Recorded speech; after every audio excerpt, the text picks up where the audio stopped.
Hello everyone, welcome to my channel. ఈరోజు పాకంతో పని లేకుండా ఈజీగా రవ్వ లడ్డు ఎలా చేయాలో చూద్దాం. ముందుగా ఒక ప్యాన్ పెట్టుకొని అందులో 2 టేబుల్ స్పూన్స్ గీ వేసుకొని కొన్ని డ్రై ఫ్రూట్స్ వేసుకొని వేయించుకోవాలి. తర్వాత అదే ప్యాన్లో నేనైతే ఇక్కడ 1 కేజీ రవ్వని తీసుకొని చేస్తున్నాను. సో కేజీ రవ్వ ఒకేసారి వేయకుండా కొంచెం కొంచెంగా వేయించుకొని బ్రౌన్ కలర్ వచ్చే వరకు వేయించుకుంటే రవ్వ అనేది అడుగంటకుండా బాగా వేగుతుంది. ఇలా బ్రౌన్ కలర్ వచ్చాక రవ్వని పక్కన పెట్టుకొని కేజీ రవ్వకి కేజీ షుగర్ తీసుకొని చేయాలి.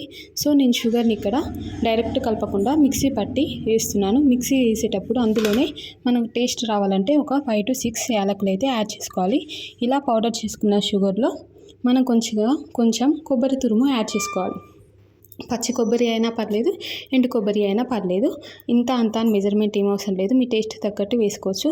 తర్వాత మిక్సీ పట్టుకున్న షుగర్ని, తురుముకున్న కొబ్బరి, ఇంకా వేయించుకున్న సుజీ రవ్వని మూడింటిని వేసుకొని బాగా కలుపుకొని ఇంకొంచెం టేస్ట్ రావాలంటే కొద్దిగా గీ యాడ్ చేసుకోండి. నేను ఇక్కడ గీ యాడ్ చేశాను.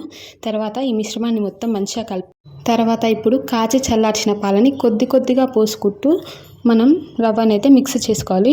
పాలు అనేటివి చూసుకొని పోసుకోవాలి, ఎందుకంటే ఈ రవ్వ అనేది ఈజీగా మెత్తగా అవుతుంది. ఒకవేళ మెత్తగా అయినా పర్లేదు, రవ్వ అనేది మంచిగా పీల్చుకుంటుంది పాలని.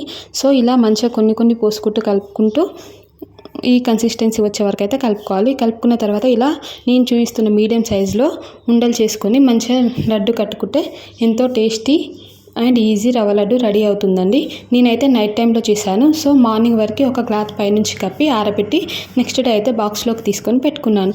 ఇంతే అండి, ఈజీ రవ్వ లడ్డు రెడీ.